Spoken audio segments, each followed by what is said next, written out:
비싼 입지가 많이 움직이고 있습니다. 거래량은 작은데 거래가 될 때마다 뻥뻥 뛰는 상황들이 아직도 연출이 되고 있습니다. 그리고 송파구 분양권이 71억 찍었다. 초고 강도 규제에도 끄떡없는 강남권이라고 얘기했습니다. 여기에 아파트는 아직까지 이제 입주가 도래하고 있는 잠실 레미안 아이파크입니다. 157 전용 평방미터 71억에 거래가 되었습니다. 157이면은 60평 제일 넓은 평수입니다. 여기 보면은 송파에서 71억짜리 집을 산다는 겁니다. 왜 이거를 샀을까? 상급지 같은 경우는 실질적으로 대형 평수가 안전합니다. 하급지 같은 경우는 대형 평수가 안전하지 못하고 불안합니다. 여기는 대형 평수일수록 유리한 지역이 송파, 강남, 서초입니다. 거래는 많지 않지만은 가격은 속도감 있게 뻥뻥 올라간다는 겁니다. 그래서 지금 분양권이면은 입주를 하지 않았잖아요. 시세 차익을 거의 3-40억을 벌써 번 거예요. 이 분양권을 판 사람은. 근데 거래가 됐다는 거예요. 왜냐? 이 대형 평수가 안전하기 때문에 비싸지만 안정하기 때문에 이런 거래가 이루어졌다고 생각합니다. 혹 71억보다 더 아래로 떨어진 시기는 있을지언정 이게 71억 이하로 떨어지더라도 그 이상으로는 올라갈 수 있는 입지라고 생각합니다. 그리고 이 이제 근처에 보면은 이제 조금 오면 잠실 쪽 있죠. 잠실 쪽에 잠실 엘스 같은 경우는 가격들이 굉장히 많이 올랐습니다. 잠실 엘스 같은 경우는 30평대가 2023년도에 19억이었습니다. 근데 2025년 12월에 33억에 거래가 되었습니다. 2년 만에 14억이 오른 겁니다. 잠실의 위상이 서초와 강남을 따라갈 수는 없으나 강남권에 진입하기 위한 좋은 상급지거든요. 사람들의 수요가 굉장히 많습니다. 그 수요가 많고 좋은 입지는요. 가격이 비쌀수록 비싸더라도 올라갑니다. 이게 비단 여기는 서울이라서 그렇지라고 얘기를 하는데 비쌀수록 안전하다 했습니다. 보시면은 대구 같은 경우도 5년 만에 8천만 원 오른 대구의 아파트 가격. 비상 걸린 실수요자. 이게 무슨 말이냐? 대구도 평균 가격이 크게 상승을 했답니다. 이 지역도 똑같이 비싼 게 가장 먼저 올랐고 고가 아파트, 고가 지역이 가장 많이 오르면서 평균 가격들을 끌어올렸습니다. 하급지는 움직이지 않았습니다. 그래서 여기 보시면은 대구 평균 가격이 4억 2천으로 조사가 되었는데 2021년도에 3억 2천 평균보다 24%가 상승을 했답니다. 그리고 2022년도에는 3억 2천, 2023년도에는 3억 7천, 2024년 3억 8천, 지금은 4억 200만 원.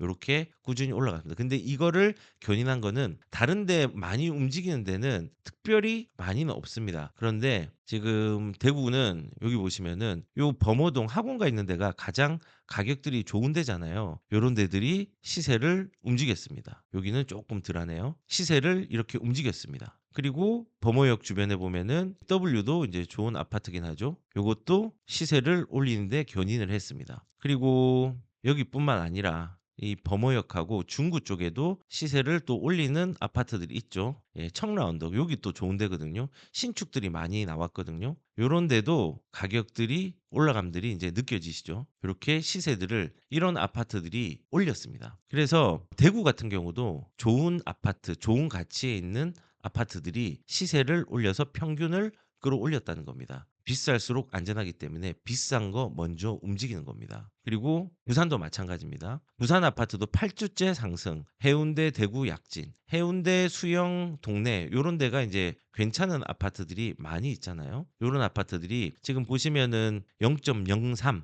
이렇게 이제 올랐다고 합니다. 8주째 상승 계속 이어지고 있고 이 해운대와 동래 같은 경우는 여기 보시면은 사직동 같은 경우에 대장도 보면은 신고가를 넘어서는 모습들을 볼 수 있습니다. 호가도 많이 올라갔고 그리고 요런 아파트뿐만 아니라 동래아라고 하죠. 동래 레미안 아이파크 얘도 한번 보면은 가격들이 움직임들이 올라가는 것들을 볼 수 있습니다. 해운대도 한번 볼까요? 해운대는 교육 수요가 꽤 괜찮은 더샵 센텀파크 여기도 보면은 움직임들이 있죠. 여기는 해운대입니다. 이렇게 가격들이 움직이고 있습니다. 대형 평수들은 더 많이 쭉 올라갔네요. 고가에 가까이 갔네요. 그리고 전통적으로 또 좋은 데가 수영도 있죠. 수영 같은 경우도 여기 남천자이가 제일 인기가 좋죠. 실거주로서는 여기도 보시면은 16억 8천 찍었습니다. 신고가 찍어 버렸어요 얘도. 이게 인기 있는 아파트죠. 더 삼익빛이 바로 뒤편에 있는 신축 아파트입니다. 그래서 지금 여기 보시는 것처럼 가격들이 좋은 것들은 움직였습니다. 근데 하급지를 보면요. 안 움직였어요.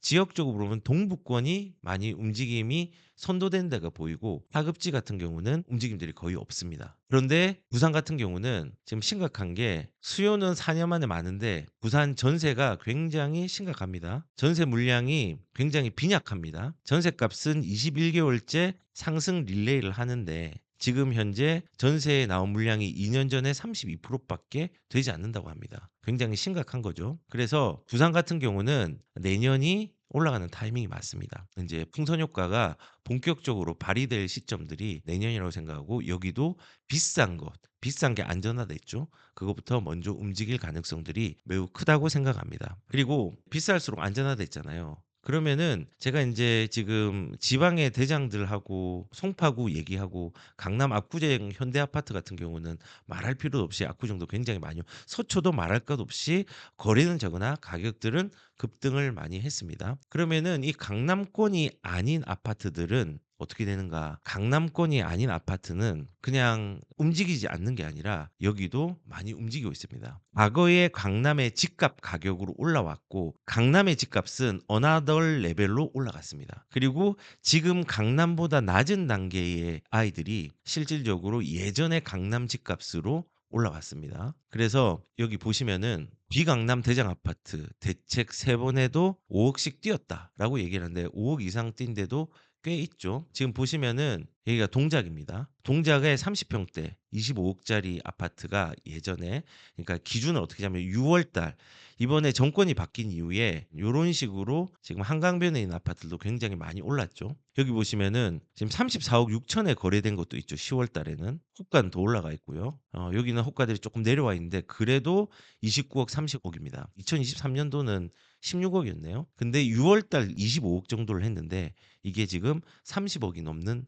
가격으로 올라왔습니다. 그리고 또 전통적으로 인기가 있는 성동구 같은 경우도 가격을 보시면 이 성수동은 말할 것 없이 많이 올랐고 우리가 그래도 좀 볼 수 있는 데가 옥수동 있는데 여기도 가격들이 많이 올랐잖아요. 지금 옥수동은 뭐 옥수 리버젠 같은 거 한번 볼까요? 리버젠 같은 경우도 가격들이 많이 올랐고 지금 30평대를 한번 보면은 가격들이 뭐 30억까지 올라갔네요. 지금 호가는 조금 떨어졌지만은 이것도 21억이었습니다. 6월 이전에 2025년 6월 이전에 21억대, 22억대 이런 게 30억까지 찍었습니다. 그리고 이 외에도 마레프 같은 경우도 19억 5천, 6월 이전에 19억 5천 정도 20평대가 찍혔는데 지금은 23억 정도. 광진구의 자양동에 더샵 스타시티 있죠. 바로 옆에 보면은 더샵 스타시티가 건대 입구에 있죠. 여기도 가격들이 18억 5천, 20억 5천 찍었죠. 그 호가는 뭐 21억 이렇게 올라갔는데 얘가 예전에 18억 5천 정도밖에 안 했거든요.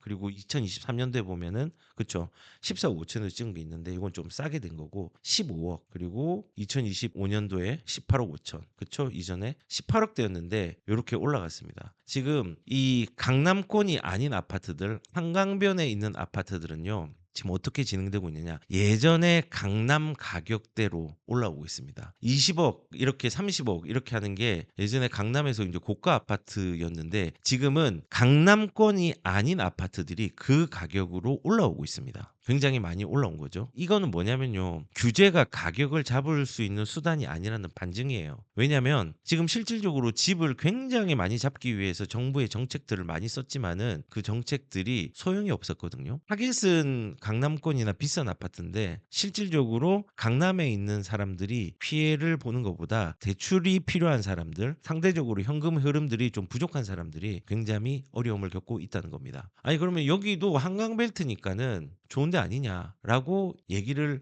할 수 있습니다. 그런데 이 한강벨트의 파동, 강남권에서 퍼지고 그 퍼진 게 한강벨트까지 퍼졌잖아요. 이 한강벨트의 파동이 서울 외곽까지도 향후에 안전하게 저는 만든다고 생각을 합니다. 저기 보시면은 한강벨트 이외에 지금 송파라든지 강남구, 뭐 서초구 같은 경우는 보시면은 토지거래 허가구역에 내역들을 12월 17일 기준으로 하니까는 쭉 이렇게 떨어지는 양상들이 좀 보이는데, 거꾸로 서대문들은 올라오고 강서구도 올라오고 노원구도 이제 올라오고 뭐 이런 식으로 지금 하급지의 대장급들 그리고 좀 대표 단지들은 가격들의 움직임들이 있습니다. 그럼 이게 아직까지 대장급 주변으로 다 퍼지진 않았지만은 이 대장이 움직이고 이 움직임들이 그래도 그 지역의 중위권까지는 저는 흘러갈 거라고 생각합니다. 그래서 지금 대장들은 실질적으로 움직임들이 있다는 겁니다. 지금 보시면은 이제 하위권이에요. 한강벨트가 아닌 지역들입니다. 지금 여기 같은 건 장이뉴타운입니다. 장이뉴타운.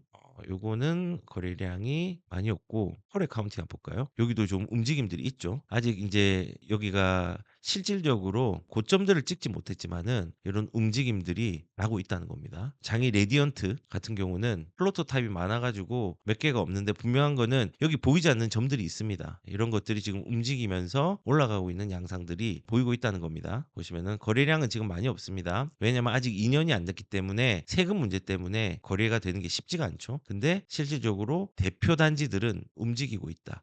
그러면은 이 대장급 대표 단지 말고 그냥 기존의 구축 아파트들은, 지금 성북구 얘기하는 겁니다. 성북구에 그냥 기존에 있는 아파트들은 어떻게 되냐라고 이제 얘기를 해주신다면은 기존 아파트들 한번 볼게요. 여기 좀 유명한 아파트 한진 여기도 이제 움직임들이 이제 있어요. 여기는 세대수가 굉장히 많거든요. 세대수가 4,500세대 되는 아파트입니다. 호가는 올라와 있습니다. 그리고 109 정도는 조금은 올라오긴 했는데 약하긴 하지만 이것도 올라온 양상 보이죠. 조금씩 이제 반응이 옵니다. 거래량도 좀 늘고 있고, 상대적으로는 줄어들었지만요. 토지거래 허구구역이 이제 허가가 난 이후의 것들이 신고로 되면은 계속적으로 지금 나오고 있습니다. 아니 그럼 성북구, 지금 제가 성북구 먼저 얘기를 하고 있는데, 성북구에서 그러면은 재건축은 어떠냐? 재건축 같은 경우는 뭐 여기도 좀 있긴 있는데, 일단은 뭐 구축 아파트나 이런 대표되는 대장급 아파트들은 가격이 어느 정도 움직임이 있다는 것들을 말씀을 드립니다. 자, 그러면은 뭐 더 하급지인 데를 한번 가볼까요? 노원은 어떤가? 노원도 좀 하급지잖아요. 어떻게 보면은